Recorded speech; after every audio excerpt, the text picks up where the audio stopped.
Andrew rounded the curve of the dirt road, pedaling fast on his new bike. He wanted to see how much speed he could get and if it was really faster than his older one.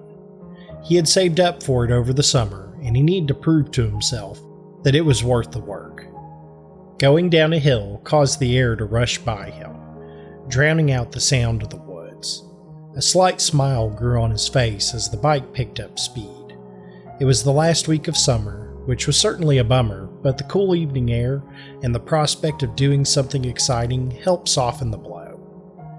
In the distance, he could see his friends, Corey and Liz.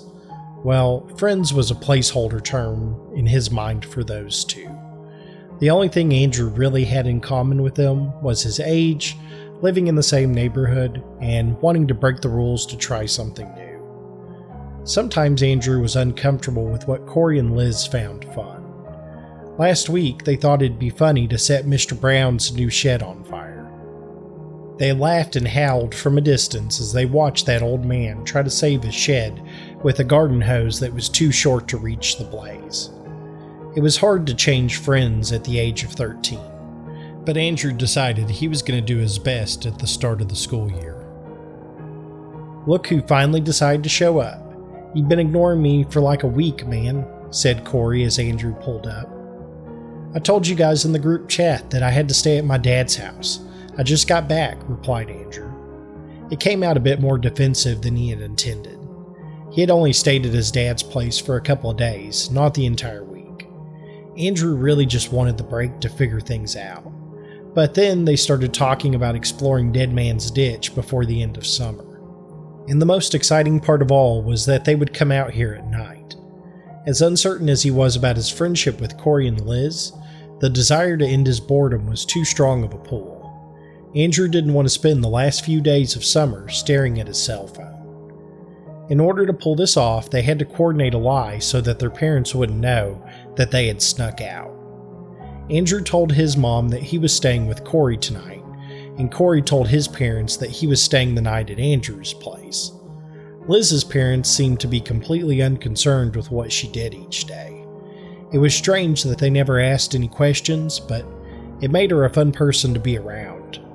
She was pretty much up for anything, but we all secretly suspected she never wanted to go home. Andrew jumped off his bike and leaned it against the tree. "All right, we ready to do this thing?" Corey and Liz both exchanged a sinister glance. The reaction was identical to the one they had made right before setting the shed on fire. At last, Liz broke the uncomfortable silence. "We have a special guest on the way," said Liz. "Who?" asked Andrew nervously. "I invited Faye to come with us," answered Liz with a giggle. Andrew didn't understand it, but he knew that they had bad intentions. Corey and Liz often made Faye the punchline of their jokes. They would do things like throw her backpack on top of the school, or remove her homework from a stack of papers on the teacher's desk. It was cruel, but no one wanted to stand up for Faye, not even the teachers. To put it simply, Faye was a little strange. She would often mumble to herself at the back of the classroom, and would sometimes break out into fits of shouting and sobbing. But Andrew got the feeling that some of the adults in the school got creeped out by Faye. One time he heard Faye tell Miss Baxter that her cat had just passed away. The next day, Miss Baxter came in so angry, he thought she was going to hit her. The principal had to come to the classroom and calm down the situation. Miss Baxter was certain that Faye had hurt her cat, but Andrew was not convinced. Faye lived on the same street as him, and he was pretty certain she never left her home. The world had rejected her, so she often chose to stay indoors. However, that need for human connection is strong, even among the people we deem as outsiders. Andrew knew that Faye, like everyone else, needed friends. She was going to show up, despite the fact that Corey and Liz had terrorized her every day at school. Andrew felt like he had to play it cool. He didn't want to ruin his last outing of the summer. "Why did you invite her, Liz? We don't even like Faye," said Andrew. "Because we're going to teach her a lesson," chimed in Corey. Andrew's stomach knotted up at that response. His instincts had been correct. Didn't you think it was weird that the teachers somehow knew we were about to skip school on the last day? Well, I heard from Carrie that she heard Faye telling the teachers on us. I don't know how that little freak knew about our plans, but it really messed up our perfect start to summer. Well, she is going to learn to keep her nose out of other people's business, said Liz, with a big smile. Let's go. I don't want to wait around here forever, said Andrew, trying to find a way to avoid this disaster. Don't be a little punk, growled Corey, punching Andrew's arm with enough force to cause him to take a step back. You gotta learn to stand up to people that want to mess with you, dude. All we're doing here is evening the scoreboard. He chuckled like that line was the most brilliant thing he had ever said. Andrew rubbed his sore arm and thought about Corey's standpoint. He came to the conclusion that the scoreboard certainly favored the home team by a large margin. If anything, Faye tattling on them didn't even come close to evening things up. In the distance, he could see Faye running down the dirt road towards them. Her amber hair whipped wildly in the wind as she waved at the group gathered outside the entrance to Dead Man's Ditch. Right on time, whispered Corey with a snicker. Liz stepped in front of the group and waved back at Faye. She was the first person to greet Faye, but Andrew wanted no part in this little plot. He kept his eyes fixed to the ground, a wave of shame punching him hard in the chest. Hey girl, how have you been this summer? Said Liz with a sing-song voice. She gave Faye a hug, which seemed completely out of character for her. Doing well, replied Faye, still trying to catch her breath after running such a long distance. Thank you for inviting me. Of course, I've been telling the boys that we need more women in our merry little group, said Liz with a wink. This response caused a huge smile to grow on Faye's face, obviously overjoyed at being accepted by other people. It was like watching someone dying of thirst finally get a drink of water. It was a mystery to Andrew how they could get enjoyment out of this game. All he really wanted to do was leave, but maybe he could soften the blow of what would happen next, or at least keep things from getting out of hand. Alright guys, are we ready or what? Interjected Andrew, the annoyance obvious in his voice. Yeah, let's go, said Corey as he picked up a stick off the ground. The group of four stepped off the road and onto the thin forest path. They passed a sign that said in big, bold letters, "Keep out." The paint was beginning to peel on the sign, giving it a creepy, distorted appearance. Andrew was the first person to break the silence. Is this private property? Nah, my old man said the town owns it. Was supposed to be a hiking trail, but it turned out to be too dangerous, replied Corey. Yeah, I was talking to Carrie and she said, people go missing all the time, added Liz, purposely trying to make her voice low and creepy. Everyone but Faye gave a slight chuckle. Faye cleared her voice and decided to take part in the conversation. I wrote a research paper about this area. Originally, the town was going to be built here, but something made those settlers change their mind and abandon that idea. According to the Native Americans, this was bad land to settle. I think the rough translation of their description was sick land. That ain't true, said Corey. The land was abandoned because the miners got spooked. Nothing scary about it. Andrew rolled his eyes listening to Corey try to pretend he wasn't scared. Every kid in school told ghost stories about Dead Man's Ditch, and the way to prove yourself to the school was to come out here and take a picture next to it. The adults of the town didn't want us coming out here. A lot of kids had fallen and gotten stuck in the muddy bottom, but a few of those kids who made it back told a different story, one that frightened Andrew just to think about. Some of the kids that returned said that they didn't fall. Something had dragged them down into it. Why did the settlers dig this ditch anyways? Asked Andrew, wanting to change the subject. It formed naturally, answered Faye. When they built the dam, it diverted most of the water and caused the river to dry out. Well, don't you just have all the answers, said Corey mockingly. Liz giggled at the jab and Faye lowered her head, trying to hide her face under her amber hair. Nah, that is a cool thing to know, Faye. Thanks, replied Andrew. Faye raised her head again, and a slight smile was now on her face. Corey and Liz seemed annoyed by Andrew's compliment and began to pick up their pace to put some distance between the two of them. He could hear them whispering back and forth, but couldn't quite make out any exact words. He decided this was a good opportunity to get some answers for himself. "Hey, Faye, did you tell the teachers that we planned on skipping the last day of school?" asked Andrew in a low voice. The smile disappeared from Faye's face and a look of concern replaced it. She swallowed hard before answering. "I did, but I did it to help Liz." "How did tattling help Liz?" Faye was silent for a moment. It was obvious that she was struggling to come up with an answer. She began to stutter as she let the words pour out of her mouth. "I see things that haven't happened yet sometimes. Liz was going to get hurt real bad." Andrew considered the response, trying to find a place for it in his 13-year-old perspective. "Like a superpower?" asked Andrew. "Yeah, sort of, but I don't think people like it.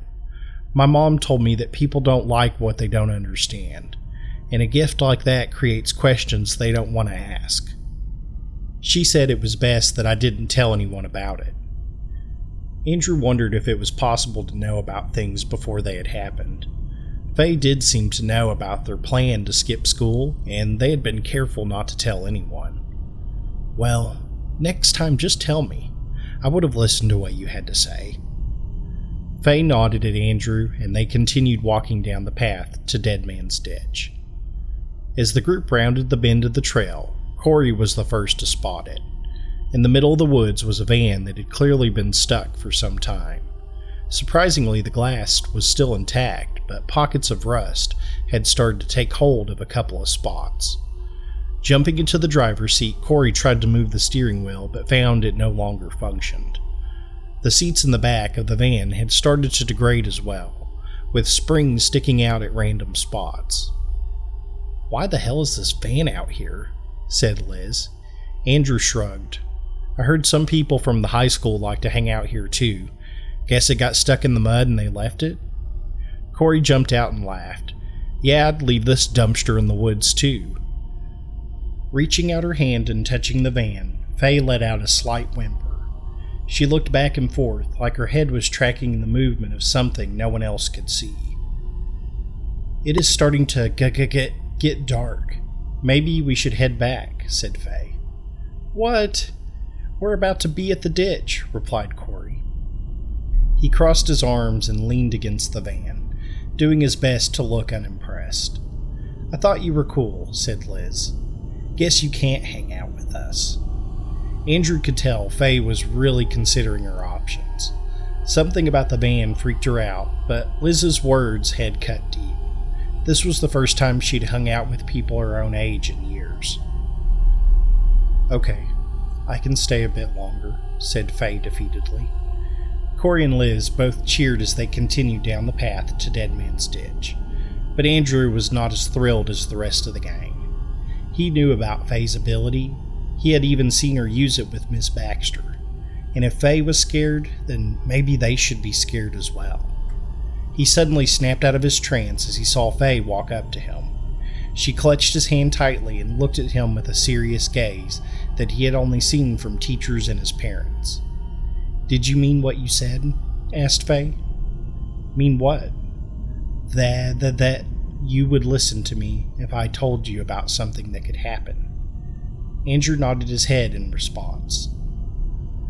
"Okay, if I say run, you have to run too. I think this place may be dangerous," said Faye. Although normally he considered himself pretty brave compared to his friends, Faye's words frightened him. They illuminated something he knew deep down as well, that something was sick inside of these woods, and people with good sense had left a long time ago. "You coming or what?" yelled Corey. Faye and Andrew both looked up at the trail and began to jog towards the rest of the group. It was getting dark now, and it was starting to get hard to see. Each step had to be taken carefully or risk tripping over a rock or root. Luckily, Corey and Andrew had cell phones with them. They turned on the light to help guide them the last few feet towards the ditch. The woods opened up into a clearing of a dried-out river. Time had cut this wound into the earth, leaving a channel that was close to 6 feet deep. Thin veins of water ran into the gash of land, causing the mud below to remain wet, but never enough to revive the river back to its former glory. The bottom was covered in beer bottles and cans that had been collected from teenagers looking for a spot to drink away from the town. Corey stepped up to the edge and looked down at the muddy bottom. "I don't see what the big deal is. It's not scary." Liz smirked and turned towards Andrew and Faye. "Well, it won't be scary for us, but I'd be terrified if I was you, Faye." The confusion on her face was clear. She had absolutely no idea that this was a setup. What? Stuttered Faye. "You think you can tell the teachers on me and I'm just gonna let it go?" said Liz. Corey decided this was his moment to get in on the fun as well, stepping up to Faye and pushing her onto the ground. "Dead Man's Ditch is where we go to bury the snitch." Corey and Liz howled like this was the best joke ever told. Suddenly, droplets of blood started to flow from Faye's head. She closed her eyes and let out a slight whimper. Corey began to back up, obviously confused by the situation. "I barely touched her," said Corey defensively. Andrew ran up and bent down to check her for injuries. She seemed to be fine, but he could see her eyes moving rapidly behind her eyelids. It was like she was stuck in some kind of trance. He began to shake her back and forth, trying to snap her out of whatever was happening. At last, Faye opened her eyes and stood up quickly from the ground. He could tell she was confused, but also frightened. We have to go," said Faye, the fear obvious in her voice. "We ain't going anywhere until we get this settled," replied Liz. "I told the teacher to help you, Liz. Your dad was going to catch you skipping and beat you so bad that you ended up in the hospital." All the laughing and snickering suddenly stopped. Corey and Andrew both looked at Liz, trying to figure out how she would react. We all sort of suspected that things hadn't been right in Liz's home for some time, but Andrew knew it was a sore subject. The last time someone made fun of a bruise she had on her wrist, Liz beat the holy hell out of that girl. Liz's eyes narrowed and her mawkish smile quickly turned into a scowl. Faye had seen something that she wanted to keep secret, and now it was out and in the open. It made her feel weak and vulnerable. This was a sin that had to be paid for in her mind. "Corey, push that little freak into the ditch." He looked confused by the request, almost certain that he hadn't heard her correctly. "I thought we were going to scare her a bit." "Don't be such a coward. You act so tough all the time until something really has to be done." Faye tried to crawl away from the situation, but Corey saw the movement and snatched her leg. He then began to drag her towards the edge of the ditch. Andrew was stunned for a moment. He couldn't believe they were really going to do it, but something deep down told him that this was wrong. Faye hadn't done anything that deserved this kind of punishment. "You don't understand. Something else is in these woods. It's a miner that never left. The land turned him into something evil," screamed Faye. However, her warning fell on uncaring ears. "Stop it," yelled Andrew as he charged towards Corey. The sudden attack caught him off guard and caused him to let go of Faye. Now Corey was grappling with Andrew, trying to force him away, but the temporary advantage quickly passed. Corey had hit his growth spurt a bit earlier than everyone else. Andrew discovered that he was overmatched by his opponent's size and strength. He managed to shove Andrew away, then caught him on the mouth with a fist that sent him to the ground. Suddenly Andrew could taste pennies, and a thin trail of blood was coming from his lip. An angry Corey grabbed Faye by the hair, preparing to finish the job he had started. He forced her up onto her feet, then shoved her hard into the ditch, causing her to scream as she fell backwards into the muddy bottom below. "See, nothing to it," said Corey with a wink. Liz clapped and cheered for him, as if Corey was some returning hero. Andrew tried to get back to his feet, but was slammed back into the ground by Corey's foot. "Thing is, I was cool with you," growled Corey, "but now I gotta teach you a lesson too." He pressed his foot hard into Andrew's back, pinning him to the ground. "Send him into the ditch," howled Liz, with a manic laugh. Andrew was certain he was about to be tossed into the muddy bottom as well, but something caused everyone to freeze in place. A deep roar echoed through the forest. The sound hung heavy in the air. "What the hell was that?" said Corey, a bit of fear breaking the tough guy act. "Let's go," said Liz, motioning for Corey to follow her. "What about Faye?" asked Andrew. He managed to get out from under Corey's foot and crawl to the side of a tree. "What about her? If you like her so much, why don't you help her out?"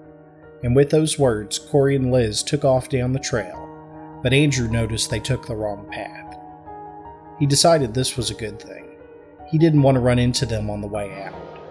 Another roar erupted from the forest. However, this time it sounded a bit closer. All he wanted to do was run, get to his bike and get home. But he knew Faye was stuck in the ditch, and he couldn't just leave her behind. He crawled over to the side of the ditch and looked down. He could see Faye was below, covered in mud and knee-deep in it. She was trying to lift her legs, but the suction of the wet ground was making it difficult to move. "Are you okay?" asked Andrew. "I can't move," replied a panicked Faye.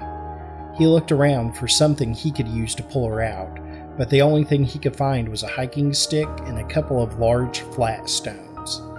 Andrew tossed the stones down into the mud next to Faye. Some of the water splashed on her, but she didn't seem to notice. He then picked up the stick and slid down the ditch. Instantly, Andrew found he was covered in the thick mud, but managed to land on the stones he had tossed below. The flat surface distributed his weight just enough to prevent him from sinking.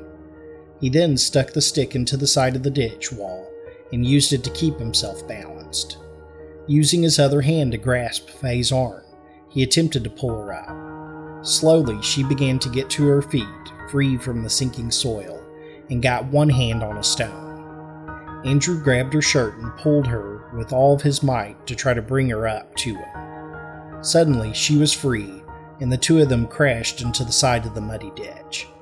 They both let out a slight laugh, happy that they had solved one problem, but knew another was around the corner. Now they had to try to figure out how to climb out of this thing. Andrew tried to climb up the side, but he failed to get any traction. The mud was slick and the side of the ditch was smooth. He was preparing himself for another attempt, but he saw a figure that made him freeze in place. Faye snatched Andrew by the arm and pulled him to face her. She put a single finger over her mouth and whispered the words, "Be quiet, he can't see." A tall, thin man covered in rags stood at the top of the ditch, just over Andrew and Faye. His eye sockets were dried out and empty. His skin was pale in the moonlight, with faint wisps of hair hanging from his head. The creature sniffed the air, like a dog searching for a meal. Andrew was sure the thing had spotted them, but as Faye had said, it appeared the thin monster couldn't see. It used sound and smell to hunt. Suddenly, the creature's head snapped towards the trail, taking in deep intakes of air through its nostrils. It let loose an ear-deafening roar before charging towards the trail and into the forest. Andrew was in a state of shock, trying to figure out what the hell he had just seen. Faye snapped him out of it, bringing him back to the current problem. "It's gone now. I think the mud helped hide her scent, but it picked up Corey and Liz's trail," said Faye. "What is that thing?" whispered Andrew. Faye considered the question for a moment before responding. "When I fell on the ground, I saw that man in my mind. I think he was a miner who got stuck out here after the area was abandoned. He should have starved to death, but the land kept him alive, made him into that monster." The manner in which Faye explained it seemed so calm. He got the feeling that this was not the first monster she had seen in her visions. It made him wonder just how common it was to find these things in the world. "If we are going to make it, we have to get out," said Faye. Andrew knew this was now a life or death situation. The adrenaline spike gave him the energy to jump up and claw at the side of the ditch. He managed to get a hold of a root, which gave him enough traction to get his hands on the edge and pull himself up. He took a minute to catch his breath and laid on his stomach and reached out his hands for Faye. She was able to grab the root and get a hold of Andrew's arm. With his help, she grabbed the edge and pulled herself out of the ditch.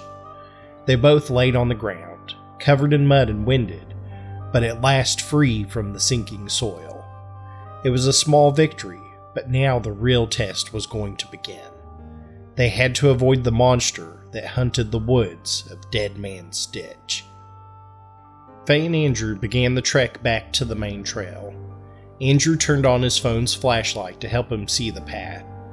He checked for a signal, but they were too deep in the forest for the cell towers to reach them. Unlike Corey and Liz, they took the correct path back. However, it was not Andrew leading the way. Faye was the one telling him which way to go. He wasn't sure if she just had a good memory or if this was part of her gift. In the distance, they could hear the sound of the creature thrashing through the forest, looking for the lost kids. It sounded like they were getting closer to the monster, but what choice did they have at this point? This was the only way back. Looking at Faye, Andrew observed that she was moving through the forest with her eyes closed. He suspected that she was using her vision to see a few steps ahead, just like she had done with Miss Baxter's cat, and warned us about the monster in the woods. Suddenly, Faye clutched Andrew's arm, preventing him from going any further. "Wait," whispered Faye. Standing in the dark, Andrew looked around for what she had seen that caused them to stop. The forest had grown quiet, as if it too was waiting for something to happen. Then a flash of movement came from the tree line. Corey and Liz emerged on the path, breathing heavily and a look of terror etched on their faces. The off-trail route had caused them to be covered with small scratches on their face and arms, but they seemed to be relatively uninjured. They exchanged a single glance before an ear-piercing screech broke the moment and caused them to flee again into the woods. A few seconds later, the monster crawled out of the forest on all four, its long limbs moving its thin frame quickly towards its prey. Once it disappeared from sight, Faye released his arm. "Okay, it's safe now." They both started again at a slow jog.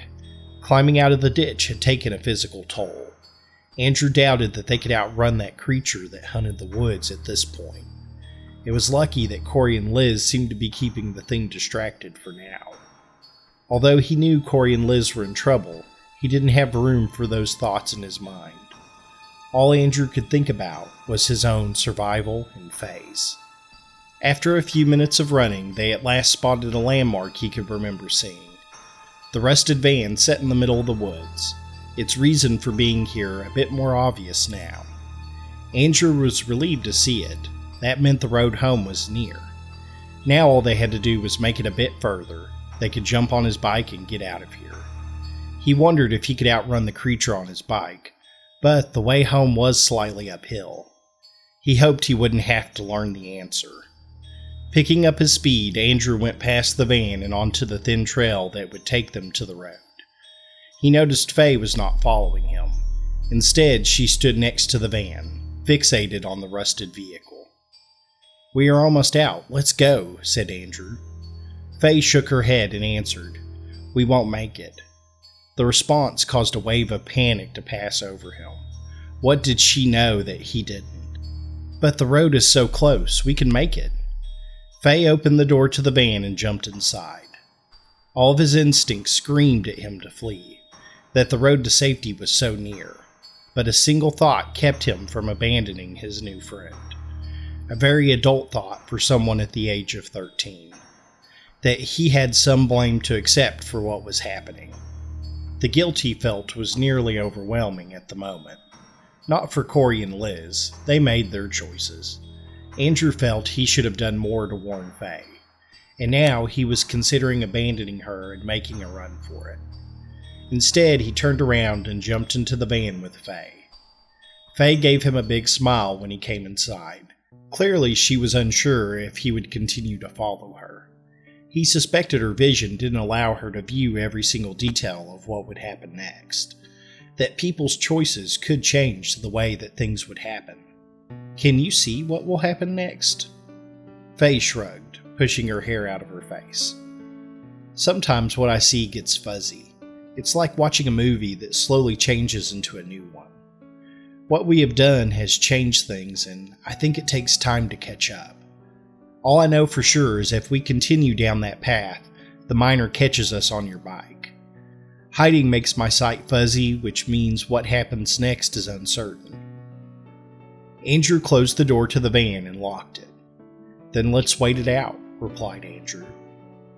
Now that he was taking a moment to catch his breath and think, he understood her visions a bit better.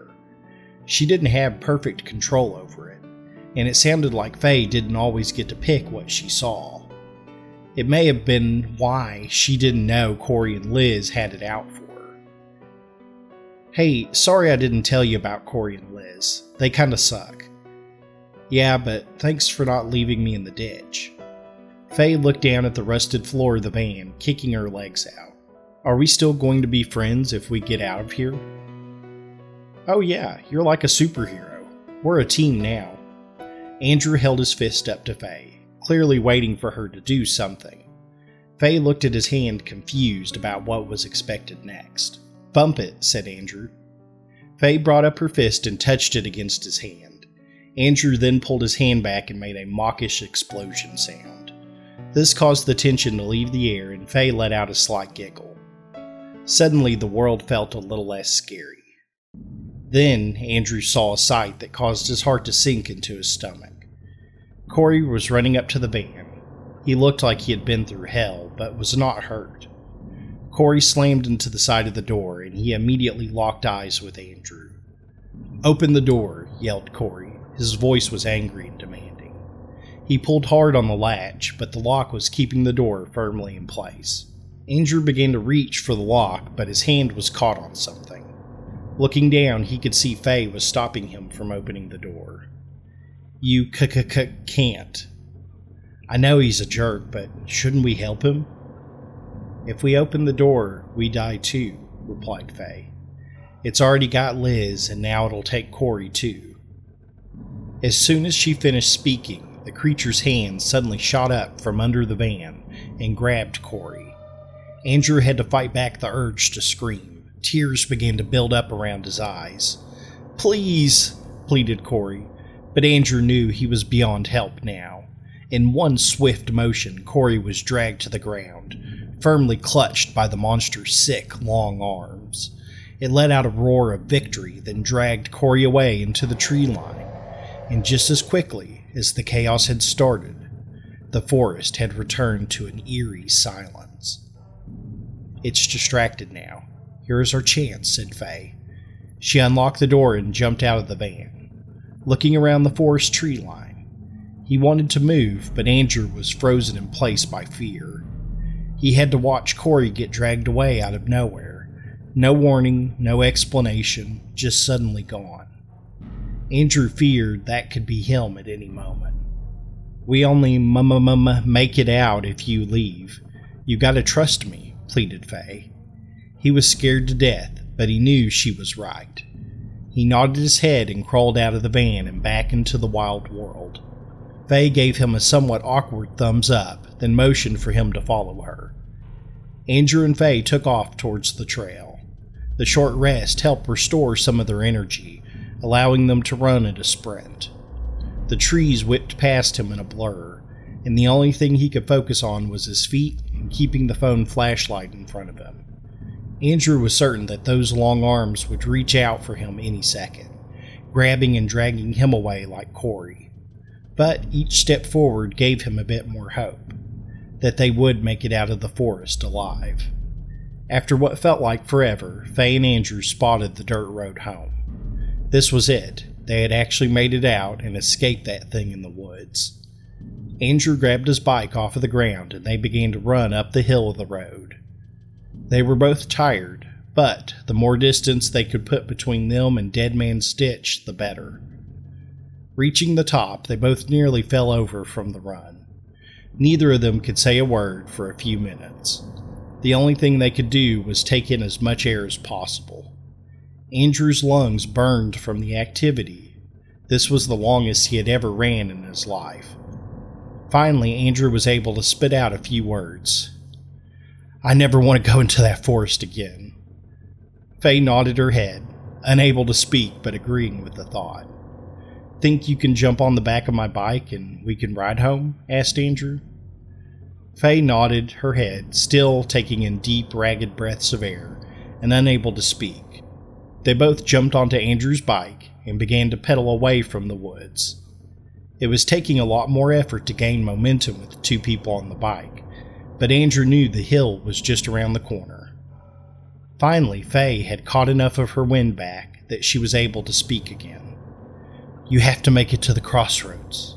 Her voice sounded urgent, like she knew something was about to happen. Andrew turned around and spotted the creature at the bottom of the hill. It was running on all four limbs towards them. It was silent and quick, attempting to close the distance before the two of them knew it was coming. Andrew doubled his efforts and began to pedal even harder, slowly picking up speed. He was not sure if he could outrun this thing, but the bike was their best shot. All he could do now was focus on making it to the crossroads. Once they started going downhill, the bike picked up even more speed. Now the extra weight was working with them. Andrew ducked down his head to try to create less drag from the wind. They couldn't turn around to see, but they could hear the thud of hands and feet just behind them. The low growl of the creature caused the hair to stand up on the back of his neck. The thing must have been only a few feet away. The bike was going as fast as possible now. He was pretty sure pedaling wasn't adding any more speed at this point. He concentrated on keeping the bike on the road. Spilling over would be a fatal mistake, one that he couldn't afford to make. He barely managed to take a sharp turn. The bike slid on the loose dirt road. This allowed the creature to gain on the two young teens. "Mine," hissed the creature. The word shocked Andrew. It sounded like it was just behind his ear. Then he spotted the crossroad, the one Faye told him to reach. He didn't know how this would stop that thing, but at this point he had complete trust in her. Also, what choice did he have now? Summoning the last bit of energy he had left, Andrew pedaled hard on the bike. Just as he was about to reach the crossroads, he saw a pickup truck driving recklessly fast towards them and clearly unconcerned with a stop sign coming up. Normally Andrew would have bailed off the bike at this point, but he knew stopping meant being grabbed by the creature. He would have to chance it. He closed his eyes and tried to beat the truck to the other side. He didn't know if they would make it or be crushed by the speeding vehicle. He heard the sound of brakes squealing and gravel being thrown away from sliding tires. The truck slammed hard into something heavy, and a roar of pain erupted from behind them. Opening his eyes, Andrew could see he had made it to the other side. Turning around, he saw the creature had been run over by the truck and was crawling away to the forest, leaving a black trail of ooze behind it. Rather than stop, Andrew kept pedaling away from the crossroads. He didn't know if the creature would continue the chase or not, but he wasn't taking that chance. The further he could get from this place, the better. After an uneventful ride back to his neighborhood, Faye and Andrew jumped off the bike and onto their street. Neither one of them had spoken during the entire trip. He was at his limit and didn't really know what to say. But now that they were safely home, he had a ton of things that he wanted to ask. Like if Faye knew about the truck saving them, or that Corey and Liz wouldn't make it home. The thought spawned the first of many questions he was going to ask over the years about tonight. "What do we tell people about Corey and Liz?" asked Andrew. Faye considered the question, cocking her head up and looking at the night sky. "Not much we can say. No one will believe us." "But we both saw it. They have to know." Faye shook her head in disagreement. "I've seen other things too, and some people are not ready to know about them. This world is stranger than we want to accept." Andrew wondered if this was why so many people treated Faye badly. She created questions that no one wanted to ask. But Faye no longer had to ask those questions alone. Andrew would be there for her in the future. Ghastly here. If you're at the end of the video, I assume you're a fan of my work. The best way to support my content is to like this video and leave a comment. I think this helps push it through the YouTube algorithm, which can be a bit difficult to navigate at times. Also, if you're new, consider subscribing for more scary stories. Coming up next is a short story about a man who's lost his daughter during the trip across the Oregon Trail, and an old woman who knows more than she should about him. Until next time, my friends,